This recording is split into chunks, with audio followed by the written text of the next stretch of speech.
দেওয়া হয়েছিল এত কন্টেন্ট ক্রিয়েটরের মধ্যে সবচেয়ে ভালো অভিনয় করে আইনা দিছে মুন্নুর আপুকে। মুন্নুর আপু আপনি পরের জন, আপনার এটা পড়ছে সিরিয়াল, এটা সিরিয়াল পড়ছে। কার ফলোয়ার সবচেয়ে বেশি? এত ইয়ের মধ্যে কার ফলোয়ার সবচেয়ে বেশি?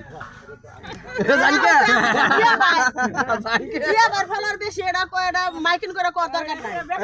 আমি মনে করেন যে আমি নিজে মুখ দিয়ে মাইক করে দিলাম। জিয়া ভাইয়ের ফলোয়ার বেশি, আর জিয়া ভাইরে সবাই সাপোর্ট করবেন। জিয়া ভাই আমার বস, আমাকে কার উপলক্ষে আমি একটা মিষ্টি মুখে দিলাম। না ভাই আমি চিনি না দাদা ভাই নিষেধ ভাই এটা নিষেধ। আমি এটা খাইছি। আচ্ছা যার ফলোয়ার বেশি তার এটা না, আমার ফলোয়ার বেশি আমি নিলাম এটা না। হ্যাঁ তারপরটা দেখেন ফানি ভিডিও করে কি ইমান আলী ইমান আলী গেছে নাই, তারপরে আছে কেরা এখন যে আছে আছে মনে আছে না চা খেতে গেছে হানি পেলো হানি পেছে নাই এখানে যে ফানি ভিডিও করে